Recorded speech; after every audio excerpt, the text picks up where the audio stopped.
Всем привет! Сегодня приготовим довольно необычный торт по составу. Торт мы будем готовить на темном пиве. Если вам интересно, смотрите дальше. Нам понадобится темное пиво, яйцо, сливочное масло, кефир, сахар, мука, какао-порошок и разрыхлитель. Подробный рецепт оставлю под видео в описании. К сливочному маслу добавляем пиво, подогреваем, перемешиваем, растапливаем. К яйцу добавляем примерно половину сахара, взбиваем миксером до однородности. Потом вводим кефир, все перемешиваем и добавляем остальную половину сахара. Перемешиваем все вручную. Порциями вводим сухую смесь, предварительно просеиваем. Чередуем сухую смесь и жидкость пива со сливочным маслом. Вначале перемешивая вручную, а когда ввела всю сухую смесь, перемешала все миксером до однородности.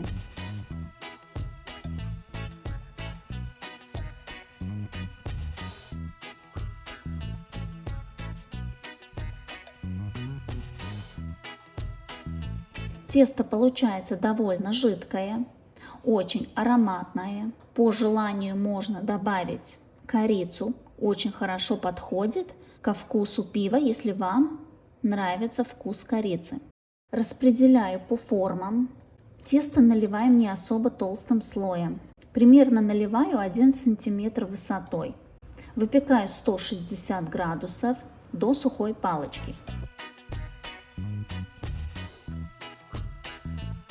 Готовые бисквиты получаются почти без шапочки. Это в том случае, если мы наливаем не особо высокий слой. Бисквиты достаем из формы, заворачиваем в пищевую пленку, остужаем, ставим в холодильник на стабилизацию.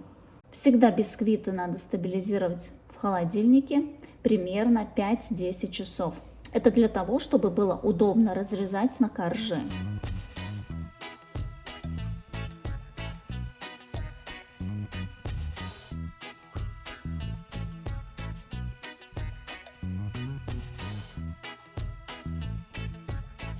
Далее готовим заварной крем. К желткам добавляем сахар, кукурузный крахмал. Перемешиваем до однородности.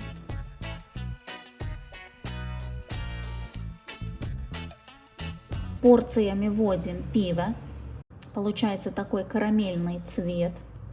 Вводим все пиво, перемешиваем до однородности и ставим на плиту вариться крем.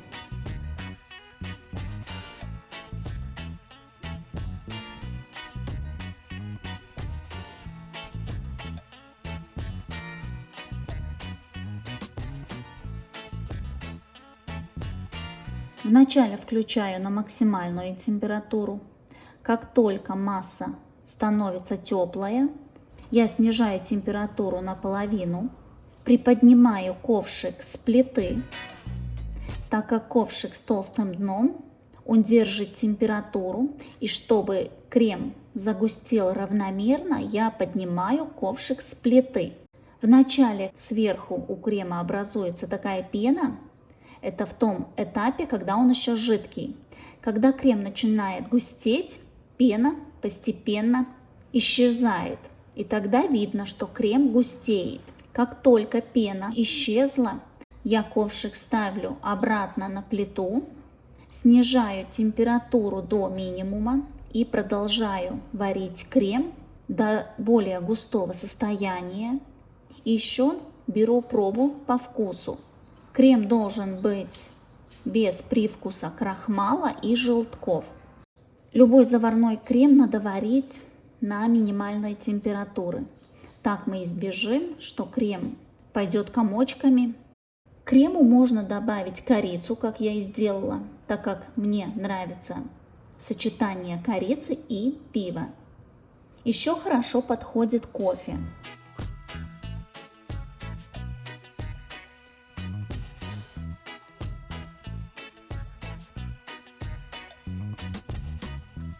Перекладываю крем в плоскую тарелку, чтобы быстрее остудить. Если мы крем будем использовать в тот же день, просто остужаем. Но можно, конечно, подготовить заранее, поставить в холодильник, продолжать готовку на второй день. У меня этот крем вот так загустел в холодильнике, очень-очень плотный. Растапливаю темный шоколад.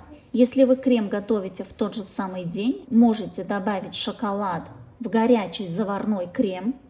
Отмеряете нужное количество заварного крема, только приготовленного, и добавляете темный шоколад. Темный шоколад сразу плавится, перемешиваете до однородности и остужаете крем уже с шоколадом внутри. Но можно, конечно, как я, остудила крем и на второй день растопила шоколад, добавила в заварной крем, взбила миксером. Получилась вот такая однородная консистенция, очень нежной, ароматной. Отмеряю сливочное масло комнатной температуры, взбиваю миксером и потом порциями ввожу заварной крем с шоколадом. Все взбиваю миксером до пышного состояния. Достаем бисквит из холодильника, разрезаем на коржи. Так как я буду готовить квадратный торт, я с квадратной формой выдавливаю нужного размера бисквит. Такой бисквит получается в разрезе, очень ароматный, сочный, влажный. Он не требует дополнительной пропитки. Так как эти бисквиты влажные, очень ароматные, они идеально подойдут для пирожного картошки.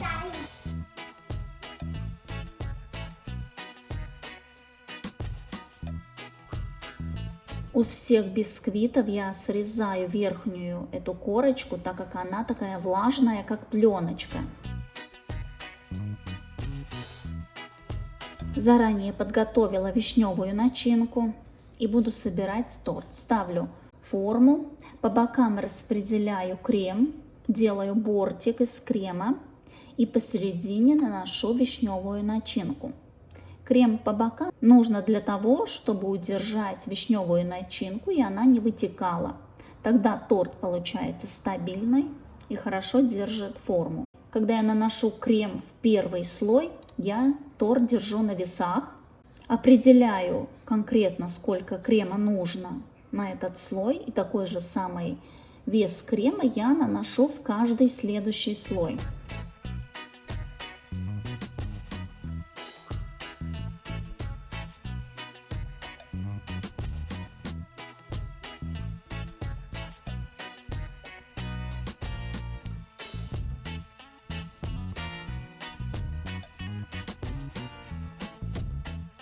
Я еще дополнительно испекла безе с подсолнухом. Чтобы залез он в мою форму, надо обрезать по краям, так как безе при выпечке обычно становится больше размером, чем мы его отсаживали.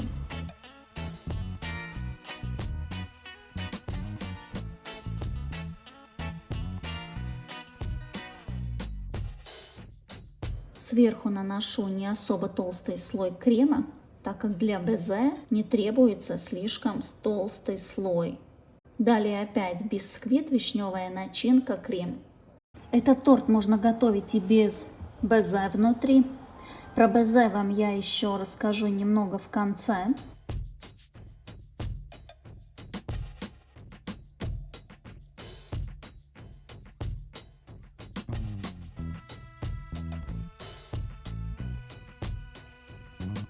Ставлю торт в холодильник на стабилизацию.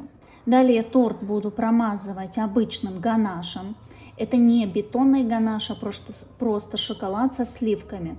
На 100 грамм шоколада беру 50 грамм сливок, растапливаю, немного остужаю, чтобы была масса слегка теплая, нужной консистенции. И наношу на торт. Торт только из холодильника, ганаш быстро схватывается. Промазала весь торт, потом, чтобы выровнять торт, я наношу крем-пломбир. С этим кремом очень удобно равнять любой торт. Подробный рецепт этого крема оставлю ссылку в описании. Квадратный торт трудно равнять вручную. Если торт большой по размеру, то лучше брать 2 подложки одинакового размера. Подложки должны быть примерно на 1 сантиметр больше самого торта. Одна подложка снизу, вторая сверху. И между этими подложками мы наносим крем и равняем торт. Так получается самый ровный торт.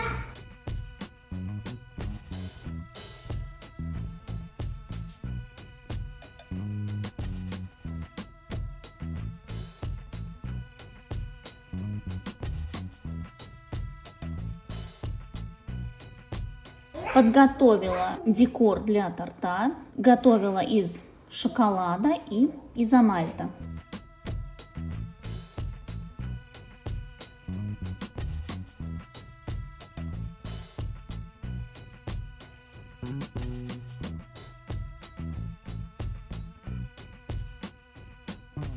Из пластичного шоколада, или правильнее сказать, из пластилинового шоколада делаю дополнительно еще такие декоры.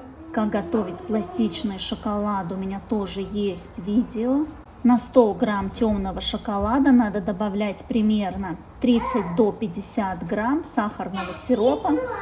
Отжимается из шоколада какао-масло, и у нас получается пластилиновый шоколад. Декор покрываю пищевым золотом и прикладываю на торт. Торт я уже покрыла велюром.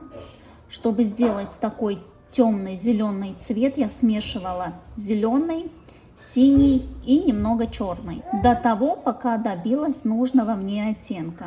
Декор на торт прикладываем на растопленном шоколаде. Немного расскажу про безе. Если вы будете добавлять безе в этот торт или в любой другой бисквитный торт и не уверены, что ваш крем достаточно твердый, то лучше безе предварительно промазать просто растопленным шоколадом. Нам надо изолировать безе от влажного торта. У меня этот торт получился довольно нежный, влажный, поэтому крем отдает влагу и безе начинает таять. Так как я готовила этот торт конкретно с таким составом впервые, я вот про это безе поняла уже, когда разрезала торт, что крем слишком нежный, слишком влажный. Можно в крем добавить 2 раза больше шоколада, можно добавить больше масла, чтобы масляная и шоколадная смесь была больше заварного крема. Тогда крем не будет отдавать влагу, он будет крепкий, плотный, идеально подойдет для безе. Но если вы хотите оставить нежный крем, то предварительно промазываем безе шоколадом.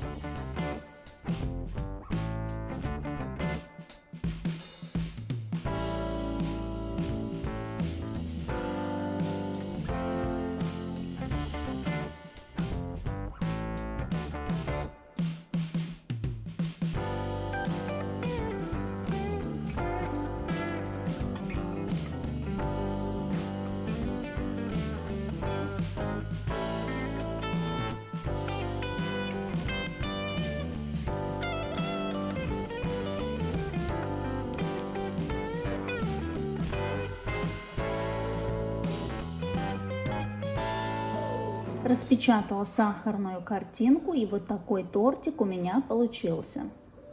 В основном я использую сахарную картинку, сахарную бумагу, так как сахарную бумагу легче прикладывать к любому торту. Торт, конечно, на любителя, так как не все любят вкус, аромат пива.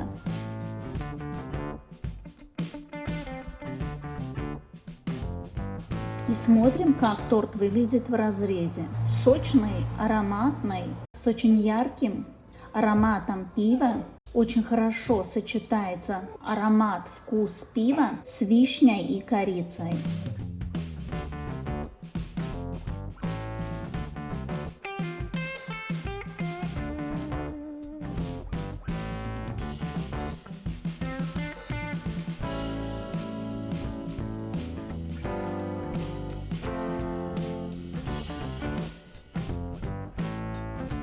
Не бойтесь экспериментировать, порадуйте близких, удивляйте гостей. Если вам понравился видео, ставьте лайк, подписывайтесь, комментируйте. Жмите на колокольчик, чтобы не пропустить новые видео, рецепты, эксперименты. Всем пока!